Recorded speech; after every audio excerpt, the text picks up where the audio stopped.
Good afternoon, everyone. Welcome. Thank you for joining us. My name is Peter Gore. I'm the Executive Vice President of the Maine State Chamber of Commerce.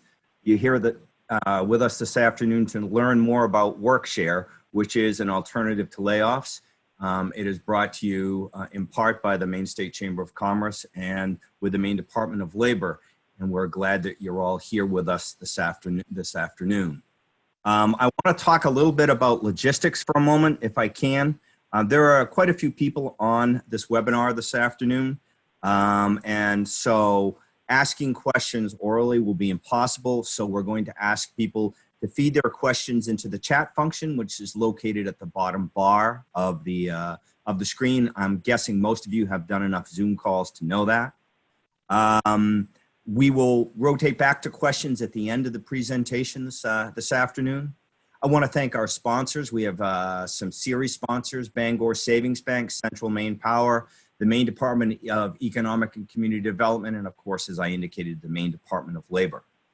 There are quite a few slides this afternoon, so we're encouraging people to take and follow this program through what's known as speaker view mode, which you can access at the top of right-hand corner of your screen. It will make it easier for you to see the slides. And with that, I'm going to begin introductions of our presenters this afternoon. We are very pleased to have the Commissioner and Deputy Commissioner of the Maine Department of Labor with us to make this presentation. I want to begin by introducing my friend, Laura Fortman, the Commissioner at the Maine Department of Labor. She was sworn in for a second round as the Commissioner at the Department of Labor in 2019. And prior to that, she served in the U.S. Department of Labor Wage and Hour Division, and also as the Executive Director of the Francis Perkins Center in Damariscotta from 2011 to 2013. I first met Laura probably 25 years ago when she was the Executive Director of the Maine Women's Lobby. And it's been my personal pleasure and honor to be good friends and colleagues with her and all the hard work she has done for the people of the state of Maine. Joining her is Kim Smith. She is the Deputy Commissioner for the Maine Department of Labor. She began her career as an accountant in the fiscal office and working up to the ranks of the financial advisor of the Commissioner. During the last Great Recession in 2008, she became the Deputy Director of the Unemployment Insurance Program. And obviously, just like this, it was one of the more challenging periods in anyone's career. She has worked in government finance, in budgeting, and the Office of Information Technology, and the Office of the State Treasurer. We're very pleased to have both of them with us this afternoon as our presenters, and I'm going to hand it off to the Commissioner to begin. Thank you all. Well, thank you, Peter. I really appreciate that incredibly warm and generous welcome. You know, I don't often get choked up, but things have been a little rough around here, and I'm not used to people being quite as nice as you just were. So let's kind of dive into the slides. I'm not sure if people can see the first slide that's up there. As Peter said, we're talking about WorkShare, which is an alternative to layoff. It's a mechanism for retaining workers during temporary slowdowns, and we're obviously in one of those phases right now. Next slide, please. So what is it? It's a layoff aversion program. It's run through our Bureau of Unemployment Compensation. About 23 states across the country have this program. So it is like unemployment insurance, a federal-state partnership. There are federal rules that govern the program, but each state administers it. It helps employers keep their workers when there is a slowdown in the economy, and gives employers some flexibility about how to handle that. And for the employees, what it does is it also replaces part of their wages with a partial unemployment insurance benefit. The benefits are obvious to both the employer and to the employee. The employer gets to keep trained workers. The workers get to keep their benefits. That's one of the requirements. And also they stay connected to their jobs. So Kim, I don't know if you wanted to add anything about that. Actually, if we could take it to the next slide, we'll get into a little bit of the detail of the program. So as the Commissioner said, we really look at this program as a win-win, if you will. The employer gets to keep their staff that they've invested in, that they've trained, and the employers stay connected to their job and get a partial offset to the wage loss. So basically, it's anywhere from a 10% reduction in hours to a 50% reduction in hours, and the amount of benefits that somebody receives would be equivalent to that reduction. So if it's a 50% reduction in hours, they would receive 50% of their unemployment benefits for the week. And of course, while we have the federal pandemic unemployment compensation program, anybody who's receiving even a partial unemployment benefit gets the extra $600. If we can skip to the next slide. This goes through a little bit of the requirements for an employer to participate in the program. So one, it must be a temporary reduction in hours. Our guidelines are typically anywhere from 2 to 6 months, but if you're thinking it's going to be longer than that, I encourage you to still reach out to us. It is possible to go beyond those 6 months. It can't be related to a seasonal or an intermittent downturn. It really has to be because of a downturn in the economy, not because of something that is recurring in nature with your business. Yeah, and it also has to affect either the business as a whole or a particular unit of the business. So you can't just randomly select certain employees for this program. It must be done in a structured way. And it also covers people who are part-time but who work on a regular schedule for you. Also, you must have at least 2 employees, but you could have, there's no upper limit. You could have 800 employees, you could have 5 employees. It's a program that is tailored to meet the needs of the individual employer. Next slide, please. And just to add to that, yes, we can certainly go to the next slide, but the employees have to be within a predefined unit. It can be the entire organization, or it could be a certain shift, or it could be a certain office within your organization, as long as it's all employees who are within that particular unit. And then going to, what do you need to, how are the employees qualified? I know many of the people participating in this Zoom are probably very familiar with unemployment insurance, and I know that Peter definitely is familiar with it because he's been working on this issue for at least 20 years. So the same criteria that normally apply to unemployment insurance would apply to these workers. They must be monetarily eligible. So they must have earned enough money in the previous 5 calendar quarters to qualify for state unemployment insurance benefits. They must be able to work, available to work their normally scheduled hours. And of course, you don't have to be seeking work because you're still connected to the workforce. As Kim already mentioned, the amount of unemployment benefits would be based on your monetary eligibility. And if you're only working 50% of the time for your employer, your unemployment benefit would be that partial benefit of 50% of your regular unemployment insurance benefit. No, next slide. So as you can see on the screen, as the Commissioner said, there has to be at least 2 people within the affected unit, but there is no limit on the number of people. We have organizations with nearly 1,000 people that are enrolled in the WorkShare program, so it really is sizable. And it's not sector specific. It could be any private sector business. Anything next? Okay, so how would you go about setting up a WorkShare program? As I had said before, this is very individualized. So the first step is to contact our staff here at the number that's on the screen, 623-6783. We would ask to leave your name, the business name, and a phone number that someone could reach you at, and then the WorkShare staff would call you back. It usually takes 1 to 3 days, and that person sits with you or is on the phone with you or the Zoom with you or however we're doing it these days, but to understand what the business needs are and to help you develop a plan. And then if it seems like this is a good fit for you, the staff will email the application to you, and it usually takes between 2 to 14 days to set up a program.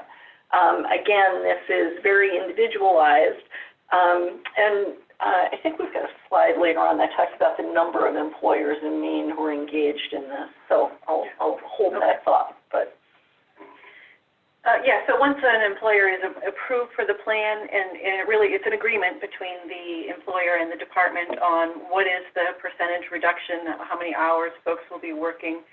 There is some flexibility or an ability to modify that plan, but once it's in place, it needs to be fairly stable.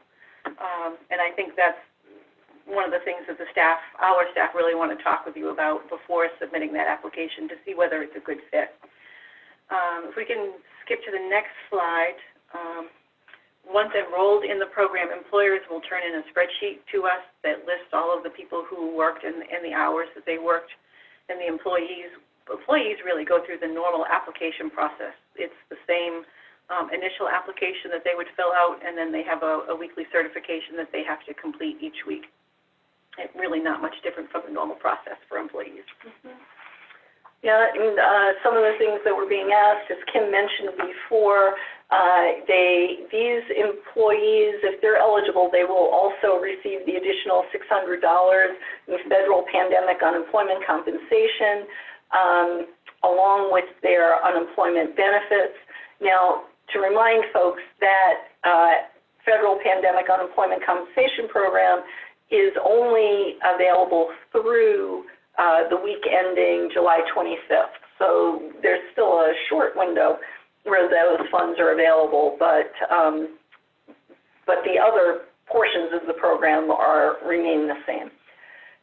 And again, Kim, I think you were talking about this before. Can the employees, hours be changed? Certainly, we can work with you to modify the plan, but it does require, it's a modification of the agreement between your agency and the department. And again, if your business has dramatically changing hours on a week-by-week basis, this might not be a good fit because there has to be some consistency to the hours. Okay, next slide. So as I mentioned, earlier, the program can last anywhere from 2 to 6 months, although a plan can last up to a year based on Maine law. But the 2 to 6 month time frame is intended to be that temporary slowdown. So if we're approaching a year, that's a little bit beyond where we're comfortable, but it's still possible. So I would encourage you to reach out. And again, this program was originally designed as a layoff aversion program, so geared toward a very temporary change in the environment. One of the things that I wanted to mention before is this program was not particularly used before the pandemic. It's been in existence in Maine for about 10 years. We've had it, and before the March 15th kind of sets the date that we use as kind of the start of the pandemic, or at least when we started seeing dramatic changes and increases in unemployment. Prior to that time, we only had 3 employers in the state of Maine who were using this program, and now we have 168 employers.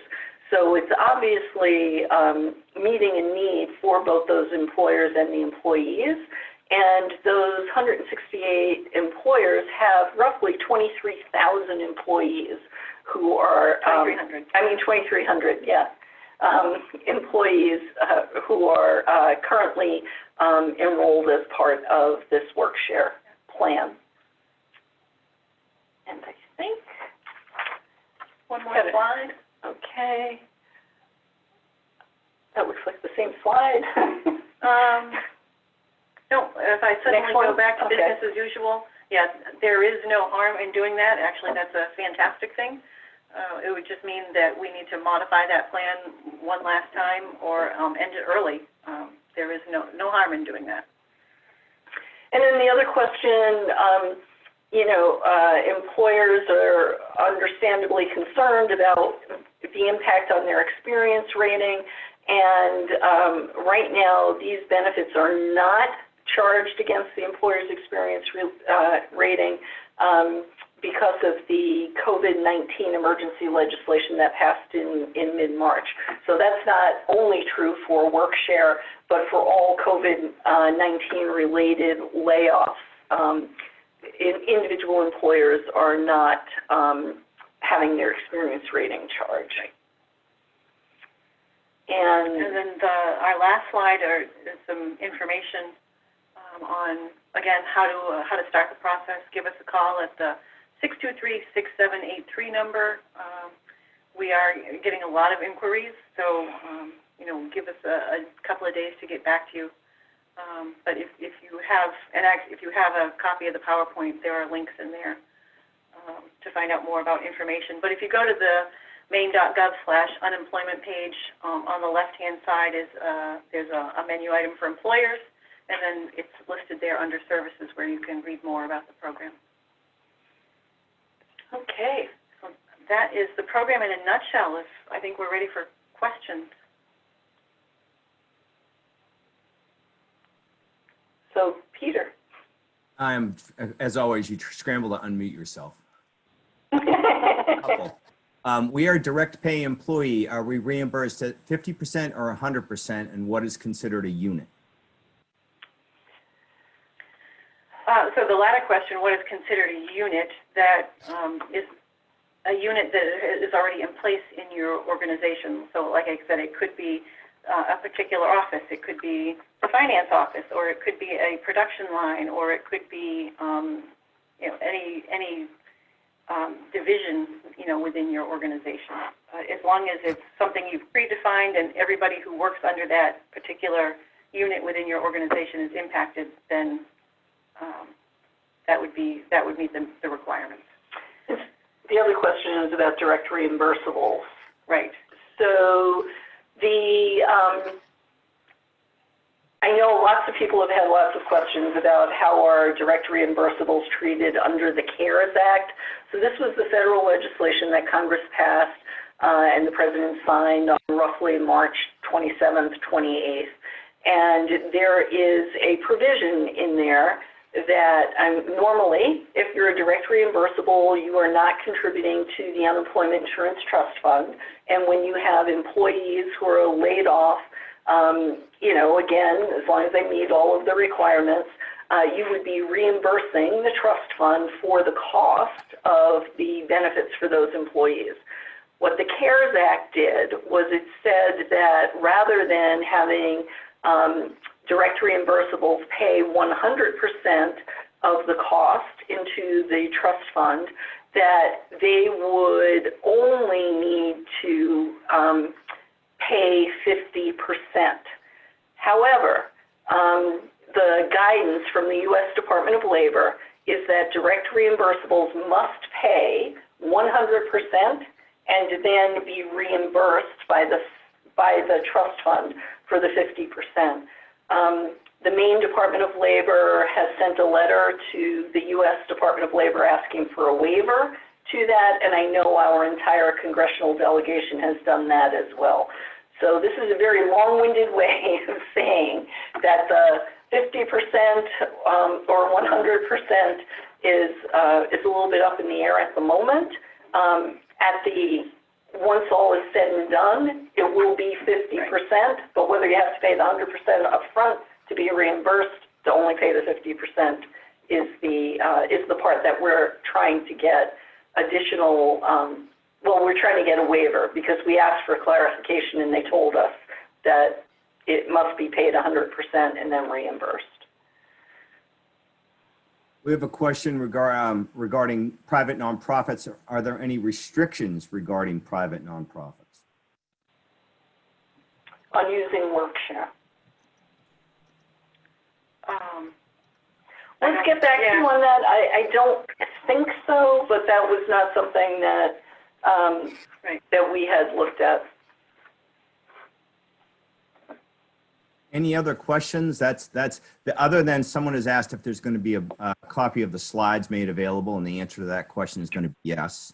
We are going to have slides made. We're also going to have a recording of this, and it'll be on our website, and folks will be able to access the recording and the slides on our website. I know some folks joined us late, so we got through it in a very timely way, 30 minutes. Any other questions before we sign off? If not, then I would like to thank Commissioner Fortman and Kim Smith for joining us this afternoon, for giving us this presentation and making it available to us on our website. I would say to folks, tune in again. We have some other webinars coming up, including how to safely return employees to work. And there's one tomorrow with the Secretary of State on the upcoming elections. So thank you all for joining us, and be safe. Thank you. Thank you.